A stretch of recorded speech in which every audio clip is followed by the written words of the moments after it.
चलिए भाई साहब, हम लोग शुरू करते हैं सीखना आयुर्वेदा को देसी भाषा में। मतलब साहब, हम लोग आज क्या पढ़ने वाले हैं? तो हम लोग आज पढ़ने वाले हैं तीन तरह का बिल्डिंग।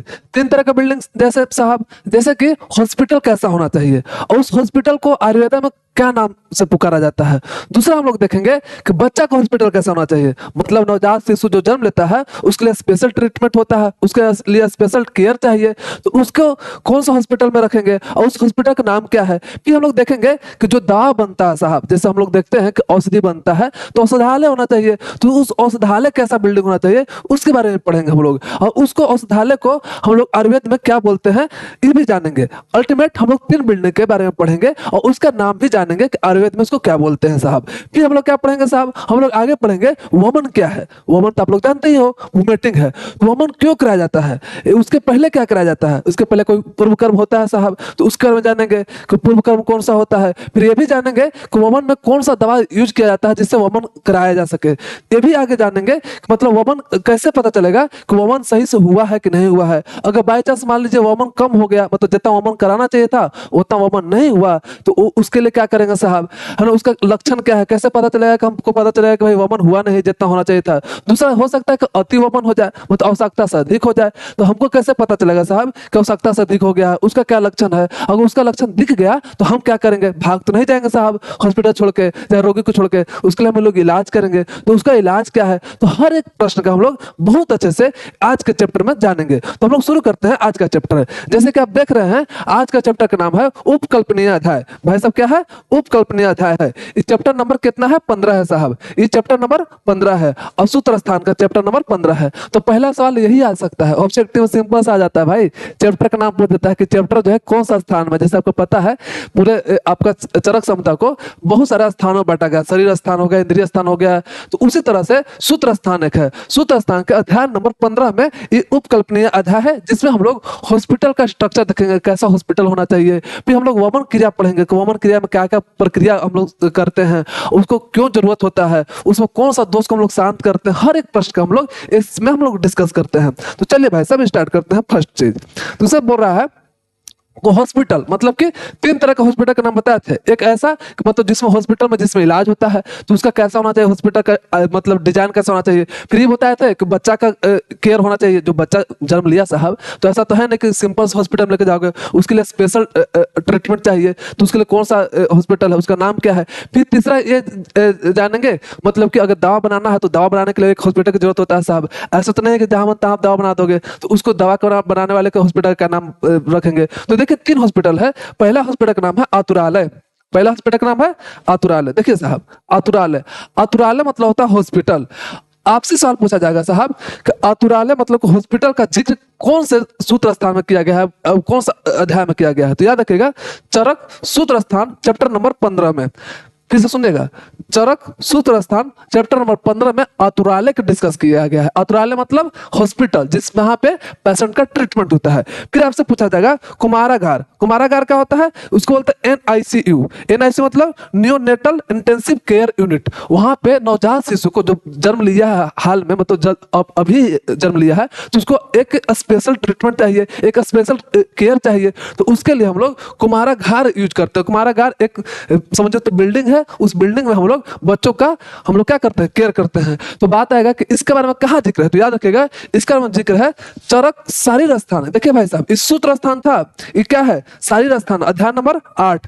बार बार ऑब्जेक्ट पूछा जाता है साहब, तो ये सब चीज याद रखिएगा। तीसरा है भेषजागार, है ना, औषधालय बोलते हैं इसको, औषधालय। इसको बहुत अच्छे से हम डिटेल लेक्चर में, मतलब कि रस शास्त्र के लेक्चर में बहुत अच्छे से समझाए थे कि भेषजागार कैसा होना चाहिए, मतलब औषधालय कैसा होना चाहिए, उसका दिशा कौन सा होना चाहिए, उसका स्ट्रक्चर कैसा होना चाहिए, कौन दिशा में क्या क्या रखा जाता है, हर एक चीज को बहुत अच्छे से डिटेल से समझाया है। अगर आप बहुत अच्छे से डिटेल से जानना चाहते हो तो उस लेक्चर को देख सकते हो, नहीं तो यहाँ पे बस समझा रहे हैं आपको कि भेषजागार में क्या होता है, दवा बनाते हैं हम लोग, औषधि बनाते हैं। आपसे सिंपल से यहाँ से पूछा जाएगा साहब कि इसमें सूत्र स्थान में है कि शारीर स्थान में है, तो याद रखिएगा कल्प स्थान में है भाई साहब।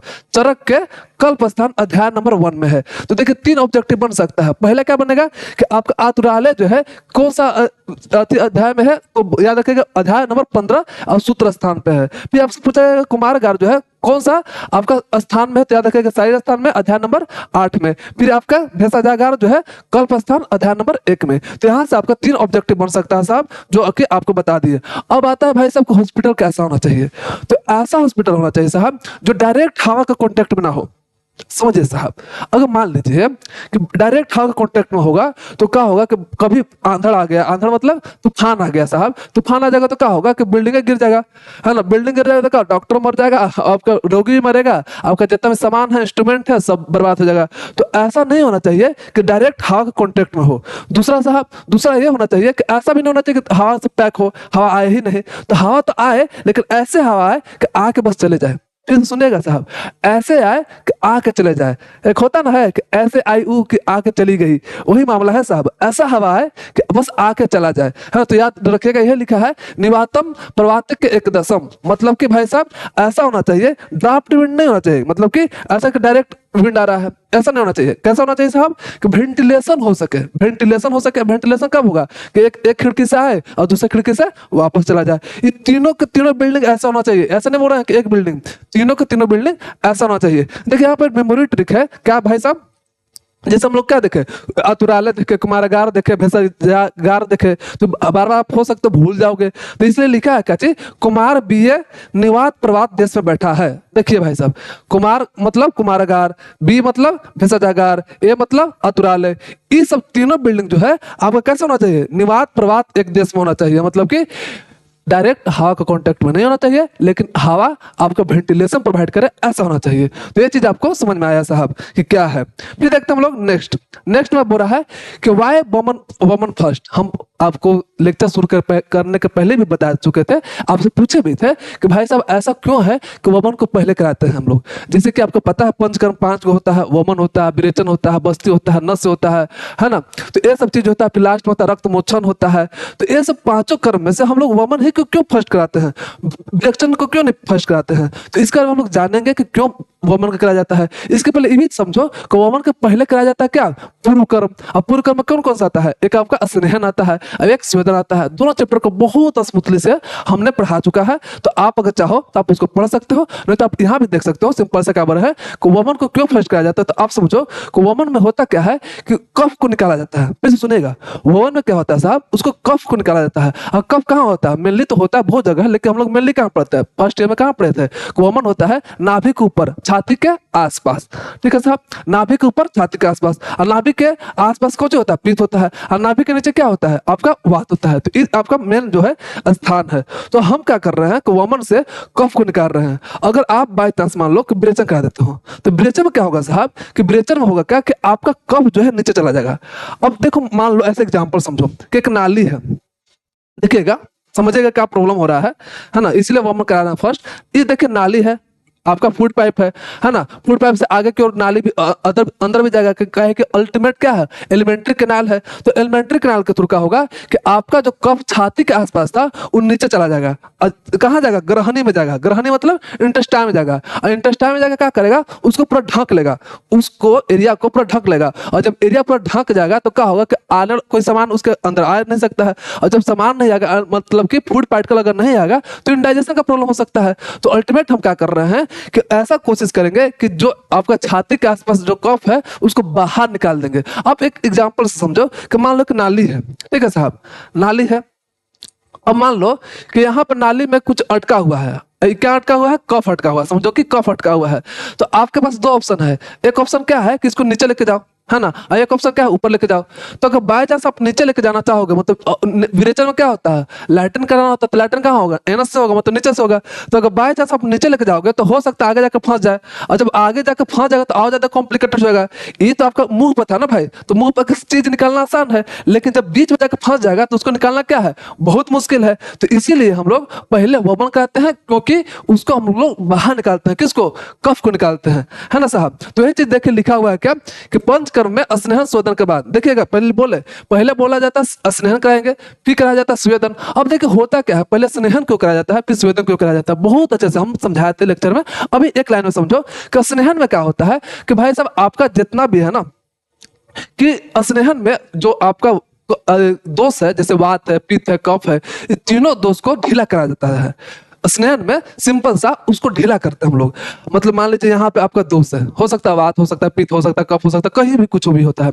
तो मान लीजिए यहाँ पे दोष है और दोष जो है यहाँ पे रुका हुआ है, फंसा हुआ है, तो स्नेहन करने से क्या होगा कि ये ढीला हो जाएगा।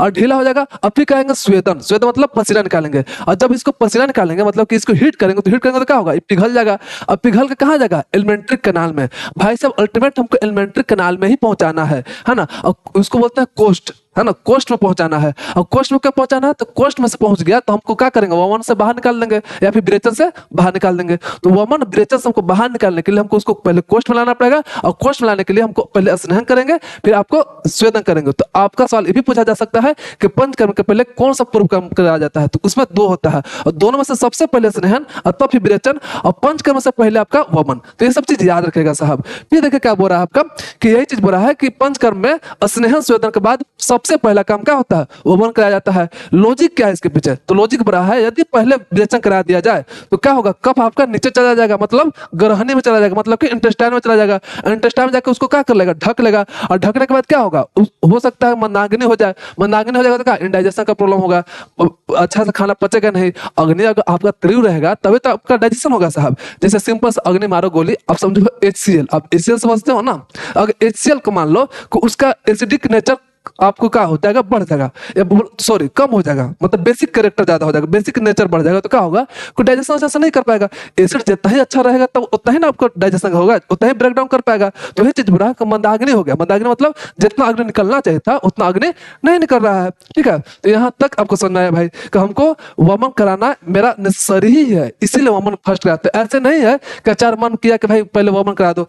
हर चीज के पीछे लॉजिक है, अगर आप समझना शुरू करो। जैसे आप साइंस के बैकग्राउंड के स्टूडेंट हो तो आप हर एक चीज के पीछे जैसे लॉजिक खोजते थे और जानते थे 11th 12th में, और उसी से आपको याद भी रहता था। जैसे कि आप मान लो सिंपल एग्जांपल में कि आप डायरेक्ट कोई चीज को याद करते हो तो याद नहीं होता है, लेकिन आप अगर पहले उसको समझ लेते हो, उसके पीछे का लॉजिक जान जाते हो, इसके बाद याद करने की कोशिश करते हो, तो क्या बहुत जल्दी याद हो जाता है। तो वही चीज हम लोग यहाँ भी देखेंगे आयुर्वेदा में। हम भी जब पढ़ते थे तो ऐसा होता था भाई, कुछ समझ ही नहीं आता था, क्या है बस रट लो। हमको लगता था क्या कि बस ऐसी तुक्का है सब, मतलब ऐसे बस लिख दिए हैं, और आचार्य लोग लिखे हैं, आचार्य मतलब यहाँ के साधु महात्मा लिखे हैं। साधु महात्मा पर आप सवाल नहीं कर सकते साहब, तो डर भी लगता था। मास्टर जब पढ़ाता था तो हम कोई सवाल नहीं करते थे, हमको लगता कहीं मान के रहना है। कैसे बोलते हम लोग कि हम लोग सूर्य को प्रणाम करेंगे, और क्यों करेंगे भाई, कोई किसी को नहीं पता। हम लोग लक्ष्मी जी की पूजा करेंगे, क्यों करेंगे, किसी को नहीं पता, है ना। लक्ष्मी जी को बोला जाता है कि धन दिया जाता है। तो भाई साहब अगर लक्ष्मी जी की पूजा करने से धन मिलता और सरस्वती जी की पूजा करने से अगर विद्या मिलता, तो भारत इतना इलिटरेट कैसे है, अनपढ़ कैसे है। उससे ज्यादा तो चीन में सब पढ़ा लिखा है, उससे ज्यादा अमेरिका में है, वहां पर तो कोई पूजा नहीं करता है। तो अल्टीमेट ये सब सवाल तो अल्टीमेट कंट्रोवर्शियल सवाल है, तो इस समय नहीं फंसेंगे। हम बस इतना बता रहे हैं कि हर एक चीज के पीछे क्या होता है साहब, लॉजिक होता है। तो अगर आप लॉजिक को ढूंढते हो, समझ जाते हो, तो उस चीज आपके लिए हमेशा याद हो जाता है। तो पहले हम भी सोचते थे कि भाई सब 5 कर्म है, वमन विरेचन बस्ती सब सारा है, तो आखिर वमन को क्यों फर्स्ट रखा गया। तो हम उसके पीछे लॉजिक खोजे, कहा भाई लॉजिक ये है। फिर हम लोग देखे कि स्नेहन क्यों कराया जाता पहले, फिर विरेचन स्नेहन के बाद स्वेदन क्यों कराया जाता। तो हर एक चीज के पीछे लॉजिक है, आप बस खोजो और ढूंढो, आपको जरूर मिल जाएगा साहब। ठीक है, तो देखिए ये चीज समझ में आया कि हमको मंदाग्नि ना हो जाए, है ना, इंडाइजेशन ना हो जाए, इसलिए हम क्या करेंगे, कफ को हम ऊपर ही ऊपर बाहर निकाल लेंगे। और कैसे निकालेंगे, आपको वमन से निकालेंगे। तो यहाँ तक आपको समझ में आया भाई साहब। अब देखिए नीचे आगे क्या लिखा है कि अब देखिए हम लोग वमन करा रहे हैं, मतलब वोमिटिंग करा रहे हैं। तो वोमिटिंग कराने के लिए कुछ दवा देना पड़ेगा। ऐसा तो नहीं है कि कोई पेशेंट आया बोला कि चलो भाई कर दो वोमिटिंग, तो वोमिटिंग तो करेगा नहीं। या तो हो सकता है आप अंगुली डाल दे उसको कि ले भाई अंगुली डालने से वोमिटिंग हो जाएगा, तो ऐसा भी तो नहीं करेंगे, ये गलत तरीका है ना। कैसे करेंगे, तो यहाँ पे देखिए लिखा हुआ है क्या कि पहले हम लोग ड्रग्स यूज करेंगे। ड्रग्स मतलब औषधि यूज करेंगे। औषधि का नाम है मदन फल। ऐसे बहुत सारा है औषधि, है ना, बहुत सारा औषधि है जिससे हम वमन कराते हैं, लेकिन मेनली जो है बहुत फेमस है, जैसे है ना पेन किलर सबसे फेमस कौन है, पैरासिटामोल है। उसी तरह से वमन में सबसे फेमस जो है आयुर्वेदा में आपका मदन फल है। हाँ, तो मदन फल यूज करेंगे। इसके साथ साथ हम लोग सेंधो नमक और आपके हनी, दो चीज, सेंधा नमक और हनी, ये क्या करता है, उसको बहुत अच्छा कैटलिस्ट की तरह काम करता है ना। कैटलिस्ट की तरह काम करता है किसमें, आपके वमन में। तो पहले तो ये नेसेसरी है ही, आपको मदन फल का साथ तो सही है ही। इसके साथ साथ आपको सेंधो नमक और मधु जो हम लोग यूज करेंगे, मधु मतलब हनी, सॉरी भाई साहब, तो हनी यूज करेंगे। उससे क्या होगा कि कफ जो है पिघल जाएगा। कफ का होगा पिघल जाएगा, है ना, लिक्विफाई हो जाएगा, वाटर में बन जाएगा, या फिर ब्रेक हो जाएगा। जो कफ का है जाम है, मतलब एक जगह पूरा अति समझो कि गिट्ठा जैसा बना हुआ है, गट्ठा टाइप का बना हुआ है, तो क्या हो जाएगा, ब्रेकडाउन हो जाएगा। ये सब करने से ब्रेकडाउन हो जाएगा, क्योंकि ब्रेकडाउन होगा तभी तो वाटर बनेगा, तभी तो आप वोमिटिंग के थ्रू बाहर निकालोगे, है ना साहब। तो ये चीज हमको कराना चाहिए। अब बात आता है भाई साहब कि हम कैसे किसको कराएंगे। ऐसा तो नहीं है कि किसी को उठाएंगे, उठाकर पेशेंट को कहेंगे कि चलो भाई आपको वमन कहते हैं। तो उसके लिए कुछ नेसेसरी चीज होता है, जो कंडीशन होता है, वो कंडीशन को फुलफिल अगर आपका पेशेंट करता है, इसके बाद ही कराएंगे। जैसे कि फर्स्ट बोल रहा है कि आपका पेशेंट जो है मन प्रसन्न होना चाहिए। ये नहीं कि मन उदास है कि अरे यार मेरी पत्नी छोड़ के चली गई, या मेरी गर्लफ्रेंड छोड़ के चला गया या चली गई, है ना, या फिर बॉयफ्रेंड छोड़ कर चला गया। ये सब टेंशन नहीं होना चाहिए, मतलब मन प्रसन्न होना चाहिए। ताकि वमन कराना है तो वमन कराने में क्या होता है, हमारे शरीर से बाहर कुछ निकाल रहे हैं, तो बाहर निकाल रहे तो उसमें शरीर हो जाता है बाद में कमजोर। हम लोग आगे पढ़ेंगे भी कि वमन कराने के बाद आपका शरीर कमजोर हो जाता है, तो एक प्रोसेस है संसर्जन कर्म, है ना। तो संसर्जन कर्म के थ्रू हम लोग गुजारते हैं। तो इस प्रोसेस में हम लोग देख पा रहे हैं कि हमारा शरीर क्या हो रहा है, कमजोर हो रहा है। तो कमजोर हो रहा है, पहले ऑलरेडी कमजोर होने वाला है वमन के बाद, तो कम से कम वमन के पहले उसका मन क्या होना चाहिए, चंगा होना चाहिए भाई साहब, कोई इसी तरह का कोई प्रॉब्लम नहीं होना चाहिए। तो पहले तो कंडीशन क्या है, मन प्रसन्न होना चाहिए। दूसरा जीर्ण आहार होना चाहिए। जीर्ण आहार मतलब भाई साहब जो खाना खाया है ना रात को, आपके पेशेंट जो है जो रात को खाना खाए हैं वो पचा होना चाहिए, अजीर्ण नहीं होना चाहिए, मतलब कि इनडाइजेस्ट नहीं होना चाहिए। डाइजेस्ट बहुत अच्छा से हो जाए तब कराओ, नहीं तो पता चले कि इनडाइजेस्ट है फूड मटेरियल, जो रात को खाया पचा नहीं, पूरा छोला भटूरा खाया था, है ना, या फिर मोमोज खा लिया और रात को पचा नहीं, अभी आप करा दो वोमिटिंग, तो पता चलेगा कफ निकला ही नहीं अच्छा से, है ना, खाली दवा निकल गया बाहर। तो इसलिए हम लोग देखेंगे कि पूरा डाइजेशन अच्छा से हुआ है कि नहीं।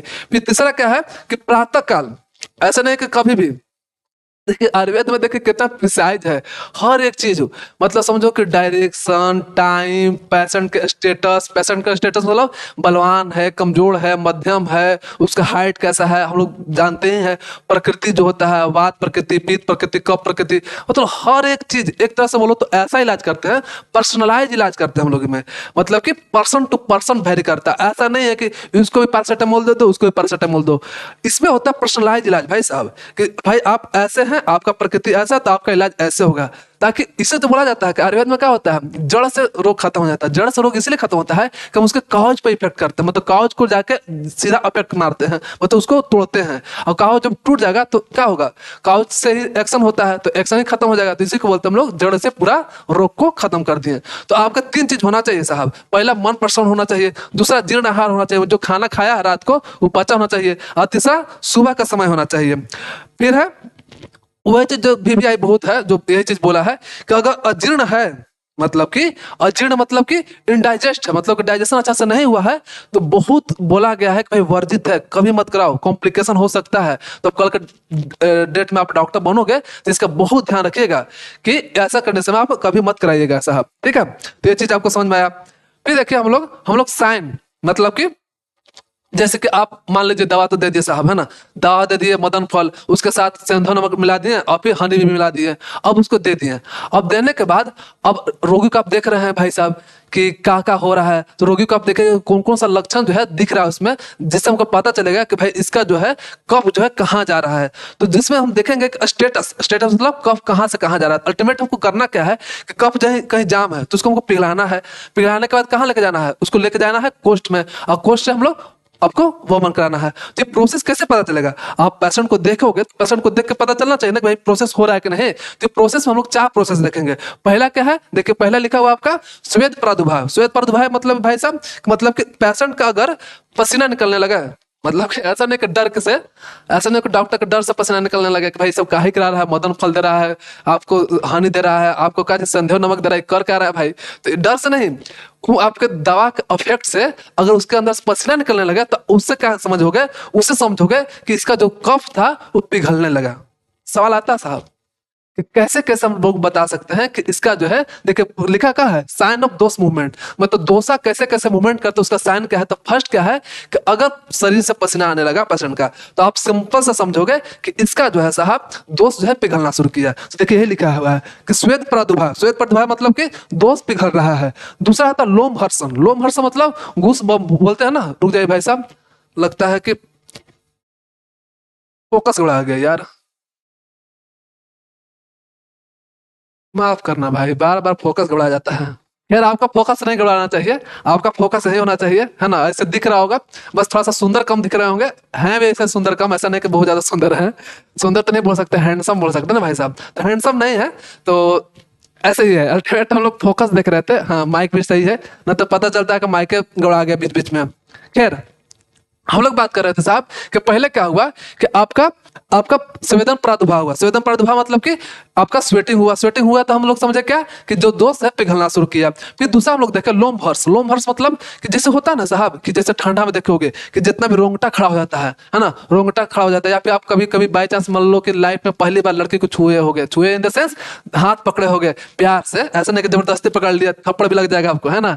तो प्यार से मतलब कि होता है। या फिर आपकी शादी जब होगी, है ना, तो पहली बार पत्नी को छुओगे तो उससे क्या होता है कि एक लोमहर्ष होता है। लोमहर्ष मतलब कि आपका रोंगटा खड़ा हो जाता है साहब। रोंगटा जब खड़ा होगा आपका तो उससे क्या समझेंगे साहब कि इसमें हो गया कि भाई दोस्त जो है अपने स्थान से चला गया। पहला क्या था कि दोस्त पिघल गया। बाई चांस मान लीजिए यहाँ की कहानी बात कर रहे हैं, ठीक है, तो यहाँ जो दोस्त था ये पिघल गया।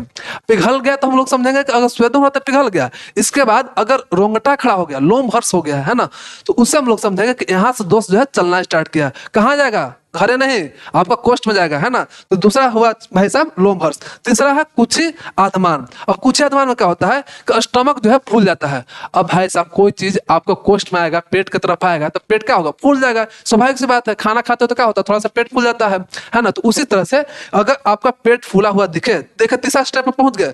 तीसरा स्टेप में अगर आपका पेट फूला हुआ दिखे तो आप समझ जाओ कि जो दोस्त है आपका, दोस्त नहीं दोस्त, है ना, तो दोस्त जो है आपका कोष्ठ में आ गया, मतलब पेट में आ गया साहब। लास्ट जो है हल्लास।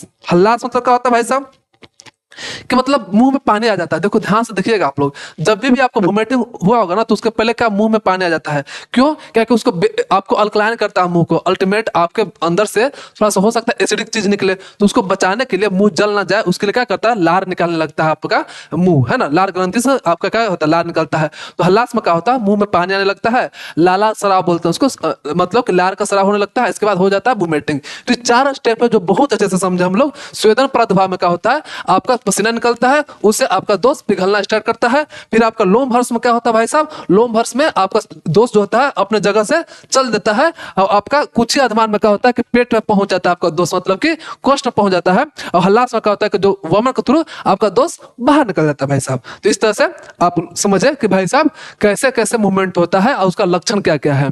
फिर देखिएगा नेक्स्ट कि अब देखिए भाई साहब कि आप तो कर तो दिए, है ना, कर तो दिया, क्या कर दिए, है ना, वमन तो करा दिए। तो वमन कैसे कराएंगे, मतलब खड़े खड़े करा देंगे कि ओ कर रहा है, या फिर बैठा के कराएंगे। बैठाएंगे तो कहाँ बैठाएंगे, उसका घरे बैठाएंगे, हॉस्पिटल में बैठाएंगे, और हॉस्पिटल में बैठाएंगे तो कहाँ बैठाएंगे, पलंग पर बैठाएंगे, कुर्सी बैठाएंगे, उसका हाइट कितना होना चाहिए, हर एक चीज का। फिर उसका आपका मुड़ी का साइज, मुड़ी का पोजिशन, मुड़ी मतलब आपका सर का पोजिशन कितना होना चाहिए, ऊपर बहुत होना चाहिए, फिर बहुत नीचे होना चाहिए, या फिर ना ज्यादा ऊपर ज्यादा नीचे होना चाहिए। इस सब चीज का प्रश्न का हम लोग जवाब देखेंगे इसमें। देखिए सीटिंग एंड सपोर्ट कैसा होना चाहिए साहब। तो देखिए ये आपके नर्स साहिबा है ना, तो आप बोलो कि भाई ऐसे अगर नर्स साहिबा है तो हम तो चाहेंगे कि मेरा वमन करा ही दो, है ना, तो ऐसा मत समझिएगा। तो नर्स साहिबा जो है ये क्या कर रहे हैं कि इनको जानू सम, जानू मतलब ये मत समझिएगा जानू सोना, ये सब नहीं है। जानू मतलब होता है घुटना, है ना, जानू मतलब घुटना होता है साहब। तो पता चला कि जानू सोना कर रहे हो आप लोग।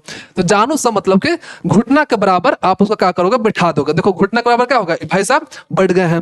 फिर क्या करेंगे कि आप उसको हाथ से पीछे से हाथ से पकड़ोगे उसके अपना मुड़ी को। और मुड़ी को कितना पकड़ोगे, बहुत ज्यादा ऊपर नहीं करोगे ना बहुत ज्यादा नीचे करोगे। नीचे करोगे तो दिक्कत हो सकता है, ऊपर भी करोगे तो दिक्कत हो सकता है। तो आप एक तरह से मीडियम में इसको झुकाओगे। तो ये चीज बोल रहा है कि आप होल्ड करोगे, है ना, उसके हेड को। फिर क्या करेंगे, तीसरा है कि इससे इससे क्या है भाई सब देखिए कितना मस्त बात बोल रहा है।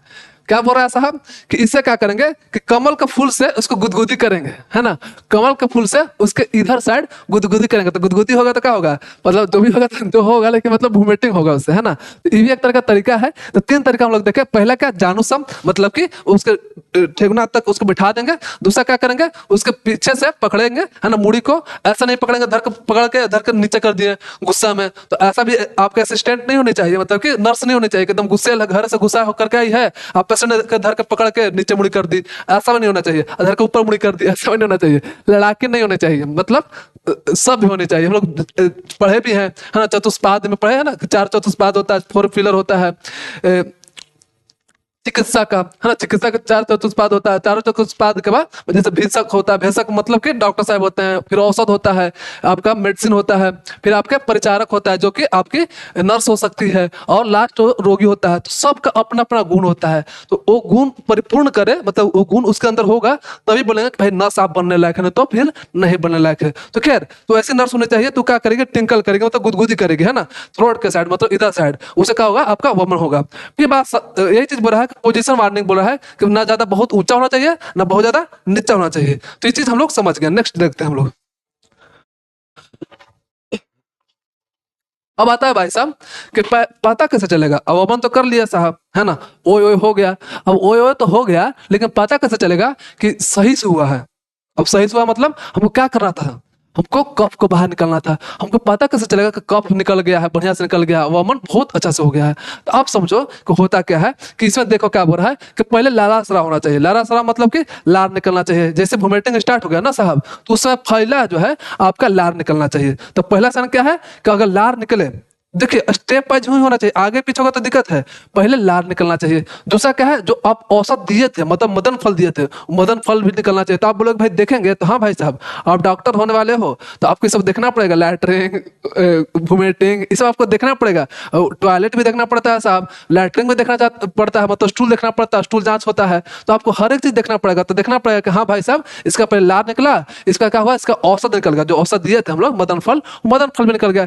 इसका देखिए सुनिए, इसका हम लोग क्या देखे हैं कि कफ होता है छाती के आसपास, फिर इसके नीचे होता है पित्त, इसके नीचे होता है वात। तो पहले आपका जैसे सिंपल सा, अगर मान लीजिए कोई ऊपर है, अब जो इसे यहाँ है, कोई यहाँ है और कोई यहाँ है, तो हम यहाँ कहाँ बोले, एक बोले हम कि यहाँ पे होता है कफ, है ना साहब, यहाँ पे होता है पित्त, आपका यहाँ पे वात होता है। अब भाई साहब कि जो ऊपर है तो पहले निकलेगा, लॉजिक तो यही कहता है, जो ऊपर है वो पहले निकलेगा, इसके बाद आपका ई निकलेगा, इसके बाद ई निकलेगा। तो याद रखिएगा, पहले तो लाला सरा होना चाहिए, मतलब लाल निकलना चाहिए। दूसरा औसत जो डाले थे वो निकलना चाहिए।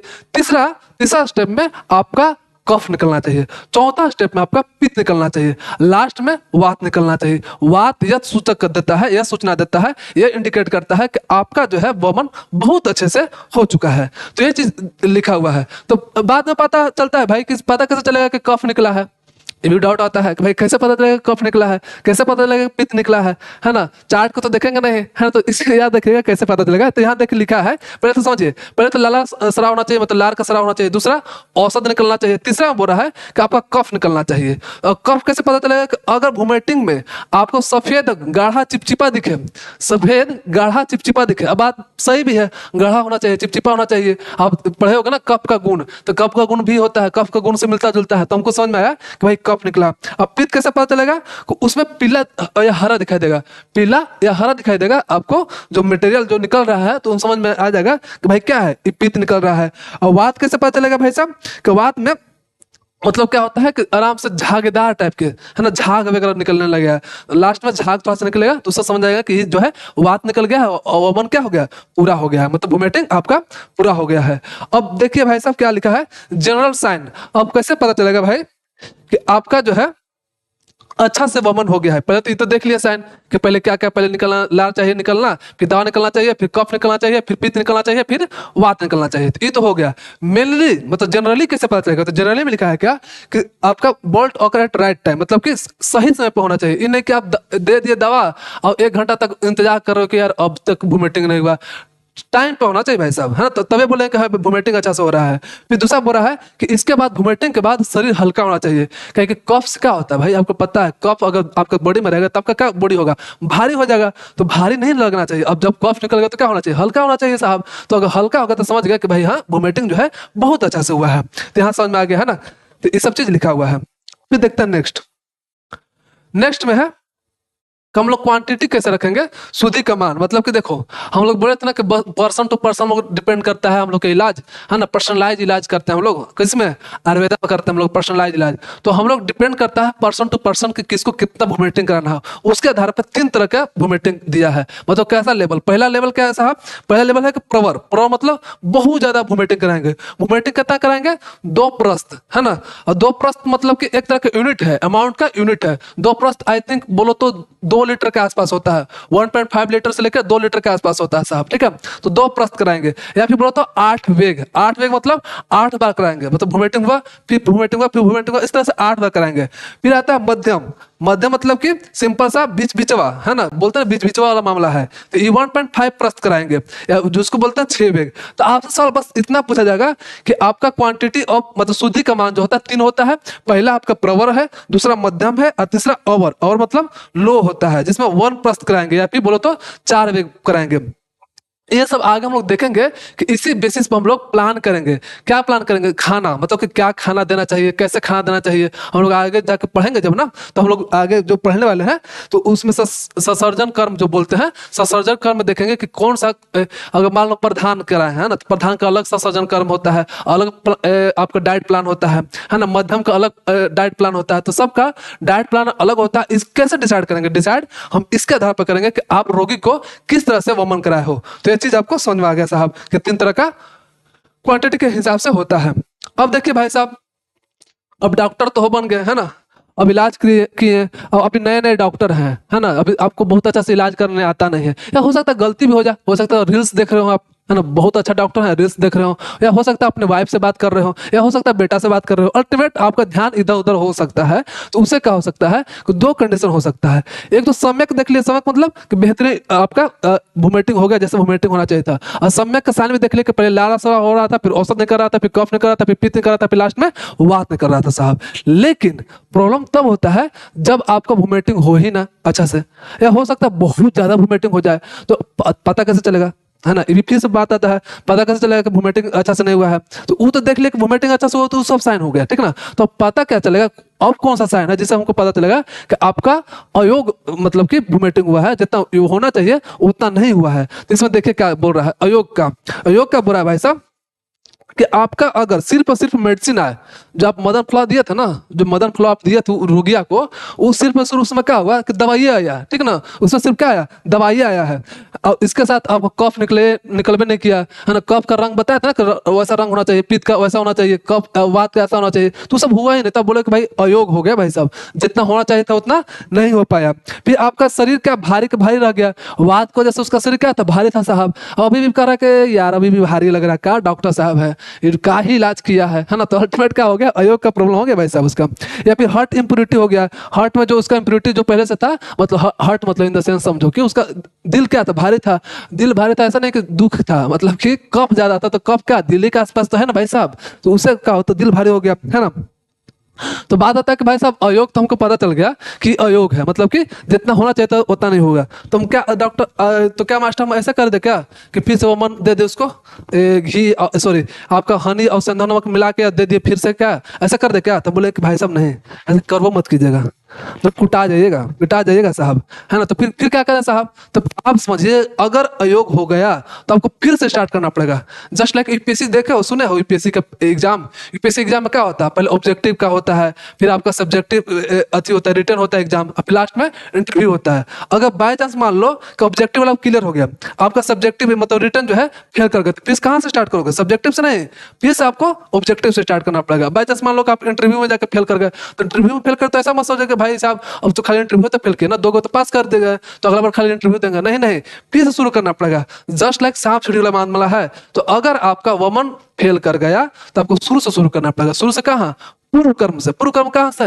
स्नेहन करेंगे, फिर स्वेदन करेंगे, फिर से आके वमन करेंगे। तो ध्यान दीजिएगा साहब कि अगर बाय चांस ऐसा हो गया, प्रॉब्लम तो देखिए कितना कॉम्प्लिकेटेड होगा, अब रोगी को तो परेशानी तो होगा ही, आपको ही परेशानी होगा। तो इसलिए ध्यान से कराइएगा अगर डॉक्टर बनेगा तो एक बार अगर फिक्स कैसे करेंगे साहब कि पहले फिर से स्नेहन करेंगे, फिर स्वेदन करेंगे, फिर से आप क्या करेंगे? वमन कराएंगे।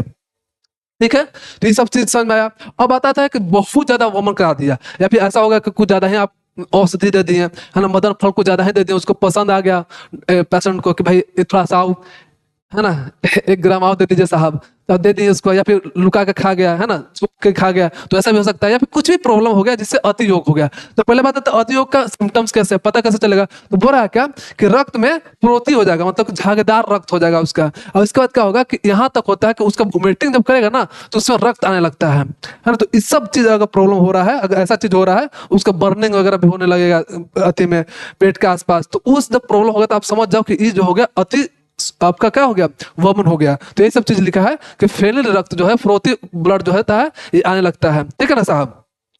अब इसको कैसे करेंगे, अब इसको मान लीजिए ऐसा हो गया, तो ऐसा तो है ना कि भाई देखे खून, भाई खून हो गया भाग, तो खून से भागे मत। इसमें हम लोग उसको तुरंत तुरंत उसको रोकेंगे। इसमें हम लोग स्तंभन करेंगे। स्तंभन मतलब, स्तंभन का मतलब ये होता है डायरेक्ट रोक दो उसको, वमन जो करा रहा हो साहब उसको हम लोग रोक देंगे। तो ये चीज आप बहुत अच्छा से याद रखिएगा, ठीक है। फिर देखिए आप लोग नेक्स्ट चलते हैं हम लोग कि भाई साहब जो चीज, जैसे कि हम लोग जो देखे कि अति योग में प्रॉब्लम हो रहा था, मतलब कि ब्लीडिंग वगैरह हो रहा था, तो उसमें तीन जो है बार बार सिम्टम्स पूछा जाता है कि तीन मेन सिम्टम्स होता है जिससे हम लोग बता सकते हैं कि इस पेशेंट को हम जो वमन कराए हैं, ये पेशेंट किससे गुजर रहा है, आपका अति वमन से गुजर रहा है, अति योग से गुजर रहा है। तो तीन सिम्टम्स क्या है, बीजेपी। भाई बीजेपी क्या है भाई साहब, आप पॉलिटिक्स की बात करते हैं, हाँ तो पॉलिटिकल बात नहीं कर रहे हैं भाई। बी मतलब होता है विभ्रंश, बी मतलब होता है विभ्रंश। विभ्रंश मतलब क्या होता है कि आप अगर अति योग करा दोगे तो जो दवा जहां जाना चाहिए था वहां ना जाके कहीं और चला गया। जस्ट लाइक आप क्या करते हो स्कूल से, सॉरी आप घर से तो निकलते हो कॉलेज के लिए, लेकिन निकल जाते हो आप पार्क में, या हो सकता है निकल गए सिनेमा हॉल में, तो आपको जहां जाना था वहां ना जाके कहीं और चल गए, तो आपका क्या हो गया, विभ्रंश हो गया। उसी तरह से जहां दवा को जाना चाहिए था, जहां पे काम करना चाहिए था वहां ना जाके कहीं और चला जाएगा, तो ये हो जाता है फर्स्ट सिम्टम्स, विभ्रंश हो जाता है अति योग में, है ना। दूसरा क्या आता है, जे फॉर जीवन, जीवादान।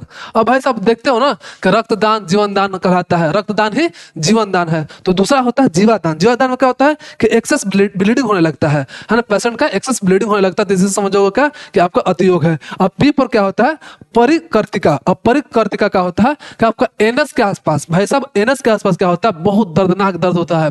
ऐसा दर्दनाक ना कि ऐसा लगेगा कैंची से कोई काट रहा है।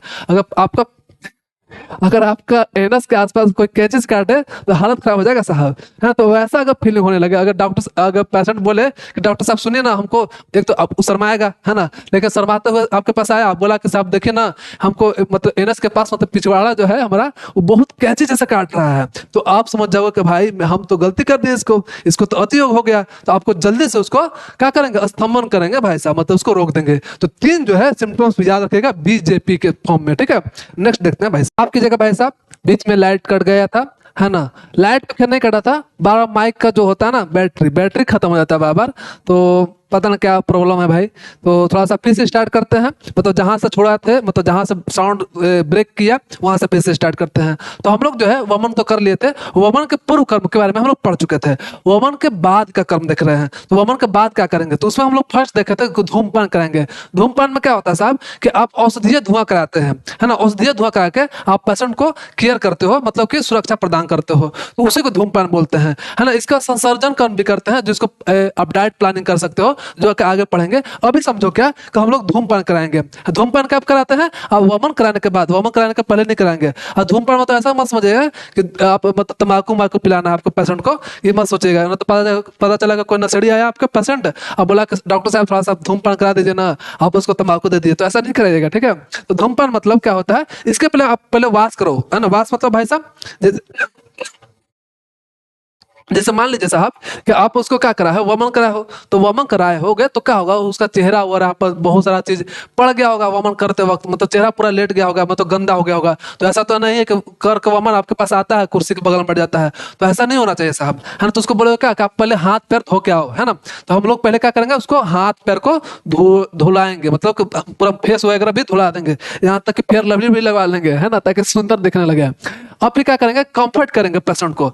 अब देखिए कंफर्ट इसलिए जरूरत है भाई साहब कि वो जो है, अब जो पेशेंट है वो भी वमन कराया है, किया है, और वमन में क्या होता है कि उस शरीर के से जो भी था पदार्थ जो है अब बाहर निकाल दिया, तो उससे शरीर हो जाता है कमजोर। तो शरीर जब कमजोर हो जाएगा तो उसको कंफर्ट कीजिए कि भाई साहब आप कोई बीमार नहीं हुए हैं, ऐसा मत सोचिए कि भाई वमन कराने के बाद तो ठीक होना चाहिए था, हम तो बीमार जैसा फील कर रहे हैं, हम तो कमजोर जैसा फील कर रहे हैं। तो उसको आप कंफर्टेबल फील कराइए कि आप इलाज आपका हो रहा है, घबराइए नहीं। पहला का दूसरा क्या करना है, कंफर्ट करना है ना। और वमन के बाद आपको धूमपान कराना है, मतलब इसके बाद धूमपान कराइएगा, मतलब कि हर्बल स्मोकिंग कराना अनिवार्य है। अब देखिए भाई साहब बार बार पूछा जाता है, जो कि आपका एमसीक्यू में आता है कि अगर वमन कराते हो और नस कराते हो तो धूमपान अलाउ है। जैसे कि आपको पता है 5 गो आपका कर्म है पंचकर्म में, है ना, वमन है, बेचन है, नस्य है, रक्त मोचन है, आपका एक और क्या है, वमन हो गया, विरेचन हो गया, और आपका रक्तमोचन हो गया। और एक और लिखिएगा आप, जो हम छोड़ रहे हैं उसको लिखिएगा आप, ठीक है ना, दिमाग से स्लिप कर रहा है तो आप उसको लिखिएगा जरूर कमेंट्स में अगर याद हो आपको। तो हम लोग क्या बोल रहे हैं कि वमन और नस्य में, वमन और नस्य में, जैसे को वमन हो गया, विरेचन हो गया, फिर से कोशिश करते हैं भाई साहब, वमन हो गया, विरेचन हो गया, आपका नस्य हो गया और रक्तमोचन हो गया। और कौन छूट रहा है भाई साहब, रक्तमोचन हो गया और वमन, विरेचन, फिर आपका नस्य, रक्तमोचन और बस्ती, है ना, बस्ती दिमाग से बार निकल रहा था, बस्ती होता है। तो एक बस्ती भी होता है जिसको हम एनएस के थ्रू, मतलब बोलो तो एनएस के थ्रू मेडिकेटेड, मतलब कि मेडिकेटर बोलो तो कि औषधि हम लोग डालते हैं और उससे हम लोग अति मतलब कि दोष को शांत करते हैं। तो ये बस्ती होता है जो कि हम लोग आगे पढ़ेंगे। तो ये जो 5 कर्म है उसमें से हम लोग याद रखिएगा कि आपका वमन और नस्य में, वमन और नस्य में धूमपान तो कराएंगे साहब, इसमें तो अलाउ है, एमसीक्यू में अभी आता भी है कि किसमें हम लोग धूमपान कराते हैं, धूमपान 2 में कराते हैं। लेकिन अगर आप विरेचन कराते हो, विरेचन मतलब लैट्रिन कराना, सिंपल सा, विरेचन कराते हो तो उसमें आपको धूमपान नहीं कराना है, क्योंकि लैट्रिन में क्या होता है कि डिहाइड्रेशन हो जाता है, बॉडी के जितना भी पानी है सब निकल गया लैट्रिन के थ्रू। तो उससे क्या होगा कि आपको ऑलरेडी पानी निकला हुआ है, और धूमपान से क्या होता है कि ड्राइनेस हो जाता है आपका बॉडी, है ना। क्या धूमपान में क्या होता है, एक तरह से समझो कि धुआं है, धुआं में क्या होता है, एयर होता है, एयर क्या करता है, किसी भी चीज को सुखाता है। तो ऑलरेडी आपका बॉडी सूखा था, मतलब क्यों, क्योंकि पानी तो निकल गया था साहब, और वो ऑलरेडी आप इसको क्या करो, उसको आपको धुआं दे रहे हो तो धुआं से और सूख जाएगा, तो उससे ड्राइनेस हो जाएगा, है ना। तो ड्राइनेस से बचाने के लिए हम लोग कभी धूमपान नहीं कराएंगे, कब, विरेचन। तो देखो भाई, हर चीज के पीछे लॉजिक जब जान जाते हो ना तो आपको हमेशा के लिए याद हो जाता है, ठीक है ना साहब। तो क्या नेक्स्ट देखते हैं हम लोग, ये देखिए बोला है संसर्जन कर्म। संसर्जन कर्म में क्या होता है कि देखिए, अब उसको आप कराए हो, आप वमन कराए हो तो उसका डाइजेस्टिव सिस्टम क्या हो गया है, थोड़ा सा कमजोर हुआ है। तो जब डाइजेस्टिव सिस्टम कमजोर है तो उसको डायरेक्ट तो बोलोगे नहीं कि भाई जाओ छोला भटूरा खा लो, फिर से खराब हो जाएगा, उसका हालत खराब हो जाएगा, हाँ। तो उसको हम लोग धीरे धीरे उसको रिकवरी करेंगे, उसका डाइजेस्टिव सिस्टम को रिकवर करेंगे। और रिकवर करने के लिए बाई चांस मान लीजिए कोई अब बीमार है या बोलो तो कोई कमजोर है, तो कमजोर होता है तो उसको क्या बोलते हैं भाई, आप धीरे धीरे काम स्टार्ट करो, ये नहीं कि आप भारी भारी काम स्टार्ट करो। तो उसी तरह से डाइजेस्टिव सिस्टम आपका कमजोर हो गया है तो आप उसको बोलोगे कि धीरे धीरे काम करो, मतलब कि हल्का हल्का सुपाच्य चीज खाओ। तो सुपाच्य में 4 चीज देखेंगे। पहला क्या है भाई साहब, पेया। अब पेया क्या है साहब, तो देखिएगा पेय क्या होता है ना, जैसे कि आप कभी मम्मी के देखे होगे, चाहे आप खुद बनाए होगे, चावल बनाए होगे, अगर तसला में आप चावल बनाते हो तो तसला में जब चावल बनाने के बाद क्या होता है कि लास्ट में थोड़ा सा पानी बच जाता है। तो वो जो माड़ है ना, आम भाषा में माड़ बोलते हैं या फिर मांड बोलते हैं, तो इसी को पेया बोला जाता है। अब फिर बोलोगे कि बिलेपी क्या है, तो पेया जो है थोड़ा सा डाइल्यूट होता है, मतलब कि ऐसा माड़ जो ज्यादा गाढ़ा ना हो। तो देखिए शुरुआत में क्या करते हैं हम लोग, पेया ही देंगे, क्योंकि इतना भी उसका डाइजेस्टिव सिस्टम अच्छा नहीं है कि माड़ को पचा सके, है ना। तो हम लोग शुरुआत में देते हैं बहुत डाइल्यूटेड, मतलब पानी जिसमें ज्यादा से ज्यादा हो, तो उसको हम पहले देंगे पेय। इसके बाद उसका धीरे धीरे क्या होगा कि डाइजेस्टिव सिस्टम ठीक होगा, तो हम देंगे बिलेपी। बिलेपी भी बोलते हैं, माड़ को ही बोलते हैं बिलेपी, लेकिन ये होता है थोड़ा सा गढ़ा। और फिर तीसरा है यकृत यूज, और एक होता है कृत यूज। यकृत मतलब क्या होता है कि बिना मसाला के, जैसे आप छौंका लगाते हो ना, तो जैसे यूज मतलब दाल, जैसे दाल जो है, दाल 2 तरह का दाल है, एक क्या है यकृत है, मतलब कि बिना मसालेदार, भी ज्यादा कुछ मसाला वसाला नहीं, सादा दाल है। तो पहले सादा दाल देंगे, क्यों, ताकि उस पर डाइजेस्टिव सिस्टम पे इफेक्ट कम पड़े, भार कम पड़े भाई साहब। तो तीसरा है आपका यकृत यूज देंगे, और लास्ट में कृत यूज देंगे। कृत मतलब मसालेदार, दम धुआंधार, है ना, दाल को छोंक दे और छोंक के दम तेल उल डाल के पूरा मसाला वसाला डाल के कहेंगे भाई अब खाओ आराम से, कोई दिक्कत उक्कत नहीं। तो ये 4 स्टेप है। इसमें से देखिए VVI जो ई दे रहा है कि क्या है, हम लोग पढ़े थे ना प्रवर, एक वमन का 3 टाइप पढ़े थे, एक प्रवर पढ़े थे, एक मध्यम पढ़े थे, एक अवर पढ़े थे। तो अगर किसी पेशेंट को आप प्रवर किए हो, मतलब कि प्रवर से गुजारे हो, प्रवर वोमिटिंग कराए हो, प्रवर वमन कराए हो, तो उसको देखिए ऐसे दिया जाता है, मतलब कि 7 बोल देते हैं कि भाई साहब आप डाइट को फॉलो करो। ये जो डाइट दिए हैं वो डाइट को आप 7 दिन तक फॉलो करो। ऐसा नहीं है कि 2 दिन 3 दिन किया अभी लगा कि भाई साहब अब तो ठीक लग रहा है यार, ये झूठ मूठ के डॉक्टर साहब लगता है 7 दिन बोल दिए थे। तो ऐसा मत बोलिएगा, उसको समझाइएगा बहुत अच्छे से। ऐसा नहीं होता दवा दे के छोड़ दो, फिर से पेशेंट का हालत खराब हो सकता है। तो उसको समझाओ भी कि भाई हो सकता है 3-4 दिन आपको थोड़ा सा अच्छा लगे, लेकिन अब छोड़ेगा नहीं। अगर आपको हम क्या किए हैं, प्रवर किए हैं, मतलब कि हाई से गुजारे, हाई वमन कराया है, तो इसके लिए आपको 7 दिन तक डाइट फॉलो करना पड़ेगा। अगर आप किसी को मध्यम किए होगे तो उसको 5 दिन तक 2-2 घटा दो, ट्रिक है भाई साहब। अभी जब आप डॉक्टर बने नहीं हो तब को अभी एग्जाम देना है, तो अभी आपको याद रखना पड़ेगा। तो याद रखेगा तो पहले तो 7 दिन, बताओ वीक में क्या दिन, 7 दिन होता है, तो पूरे 1 वीक तक उसको बोलोगे। फिर 2-2 दिन घटा दो, मध्य में क्या करेंगे 5 दिन, और फिर 2 घटाओ तो क्या होगा 3 दिन। अब ये बोलोगे साहब कि ये क्या है, ये क्या है, अब ये क्या है, तो इसको समझिएगा, ये दोनों लॉजिकल है भाई साहब, से समझिएगा। ये बोल कह रहा है कि 3 मिल देंगे 4 आइटम को। 4 आइटम क्या क्या पढ़े थे, पहले पढ़े थे पेया, दूसरा पढ़ेंगे बिलेपी, तीसरा पढ़े थे कृतयुष, और चौथा पढ़े थे कृतयुष। तो चारों मिल को हम लोग चारों आइटम को 3 टाइम देंगे, समझिएगा। फिर से ये टाइम्स मतलब ऐसे मत सोचिए सुबह, देखिए टाइम 3 तरह का होता है ना। डॉक्टर साहब अगर कोई आप डॉक्टर के पास जाते हो, अब दवा जब देते हैं तो क्या बोलते हैं, सुबह खाइएगा, दोपहर खाइएगा, शाम खाइएगा, तो 3 टाइम समझ में आता है आपको, है ना। अगर बालक चांस बोलेगा 2 टाइम, तो 2 टाइम में क्या होता है, सुबह और शाम। अगर बोलेगा कि 1 टाइम, तो 1 टाइम कभी भी खा लो, है ना। तो ये तो समझ में आता है टाइम। तो यही चीज लिखा है कि आपको बोल रहा है क्या कि 3 मिल लेना है, यहाँ 2 मिल लेना है और 1 मिल लेना है। मतलब कि आपको दिन भर में 3 बार खाना है, दिन भर में 3 बार खाना है। क्या क्या खाना है, पेया खाना है, बिलेपी खाना है, या कृतयुष खाना है, और कृतयुष खाना है। इसलिए देखिए बाबा लिखा 4 आइटम। 4 आइटम कौन कौन सा है, देखिए भाई साहब ज्यादा दिक्कत हो रहा हो तो देखिए फिर से देखिए, क्योंकि थोड़ा सा लॉजिकल है। कारण कि बाई चांस कब क्या होता है ना कि हम खुद बहुत रटते थे, इसको डायरेक्ट रट लेते थे। 12 अनकाल, 8 अनकाल, 4 अनकाल, भाई होता क्या है भाई, समझिएगा। वही समझा रहे हैं कि देखिए इस 4 आइटम पढ़े ना भाई, पेया पढ़े, बिलेपी पढ़े, या कृतयुष पढ़े और कृतयुष पढ़े। तो 4 आइटम तो चारों तीनों जगह है, यहाँ भी, यहाँ भी, यहाँ भी। लेकिन 4 आइटम कितना टाइम्स, यहाँ बोल रहा है कि सुबह में भी खाइए, दोपहर में भी खाइए और शाम में भी खाइए। क्यों भाई साहब, क्योंकि आप प्रवर्क किए हैं, आपका डाइजेस्टिव सिस्टम ज्यादा इफेक्ट हुआ है। अब 1 दिन 2 दिन मत खाइए, 7 दिन तक खाइए। इसी को बोला गया है 12 अनकाल। देखो 4 × 3 कर दो, 12 अनकाल फॉलो करेंगे, किसमें, प्रवर में करेंगे। फिर आता मध्यम में, मध्यम में क्या कर रहा है कि 4 आइटम तो खाइए साहब, लेकिन सुबह शाम करके खाइए। 3 टाइम मत खाइए, सुबह शाम करके खाइए। दूसरा 7 दिन मत खाइए, 5 दिन खाइए। तो यहाँ आपका 5 दिन है, तो देखिए 4 × 2 कितना होगा 8, तो 8 अनकाल। यही सवाल पूछा जाता है भाई साहब कि मध्यम में कितना अनकाल फॉलो किया जाता है, तो 8 अनकाल। अब आता है कि अवर में, मतलब लो में, तो लो में याद रखेगा कि 1 मील मतलब कभी भी दिन भर में 1 बार आपको खाना है, इसको फॉलो करना है ना, इसको फॉलो करना है। और 4 आइटम जो आप पढ़े, पेया, बिलेपी, कृतयुष और कृतयुष, आपको इस तरह से फॉलो करना है। और कितना अंकाल हो गया, तो 4 हो गया। कैसे भाई साहब, 4 × 1 कितना होता है, इतना तो मैथमेटिक्स आता ही होगा। माना क्या बायोलॉजी का स्टूडेंट है, लेकिन इतना मैथमेटिक्स आता होगा ना भाई साहब। तो 4 × 1 कितना होता है, 4 अंकाल। और इसको कितने दिन तक फॉलो करना है, 3 दिन तक फॉलो करना है। इस तरह से ये सब चीज हम लोग को समझ में आ गया। नेक्स्ट देखते हैं साहब। अब देखिए इस तरह से पूरा चैप्टर हो गया समाप्त। इसका कोई पार्ट आने वाला नहीं है, यही पार्ट था। बहुत अच्छे से, बहुत अच्छे से एक एक लाइन हम समझाने की कोशिश की है, हर एक चीज समझाने की कोशिश की है। इसके बाद आप चरक संहिता निकालो, चाहे कोई बुक निकालो, कोई रेफरेंस बुक निकालो, या फिर किसी का नोट्स निकालो, कहीं से भी निकालो, आपको एक एक लाइन समझ में आएगा। क्योंकि हर एक चीज के पीछे रीजन दे चुके हैं। तो आप पढ़ो, इसी तरह से पढ़ते रहो। इसके बाद हम लोग देखते हैं कि क्या क्या लिखा हुआ है। फिर बोल रहा है कि आपका एग्जाम बूस्टर रैपिड फायर है भाई साहब। रैपिड फायर मतलब कि धुआंधार चलेगा, धू धू धू धू कर लेगा, है ना। तो देखिए रैपिड फायर में बोल रहा है कि आतुरालय जो था, उपयुक्त शब्द क्या है आतुरालय के लिए, बोला था निर्वात प्रवाते एक देशम। मतलब कि ऐसा नहीं होना चाहिए कि सीधा हवा आए, ऐसा होना चाहिए कि एक जगह से हवा आए और दूसरी जगह से हवा निकल जाए, वेंटिलेशन होना चाहिए, है ना। तो पहले तो समझ में आया। फिर बोल रहा है कि वमन के कफ विलयन के लिए, जो कफ को डाइल्यूट करने के लिए, कफ को पिघलाने के लिए क्या यूज करते थे, तो याद रखिएगा सेंधो नमक और आपका मध, या फिर मधु, ये चीज। तो आप लेक्चर को बहुत अच्छा से देखे होंगे तो समझ में तो आया ही होगा।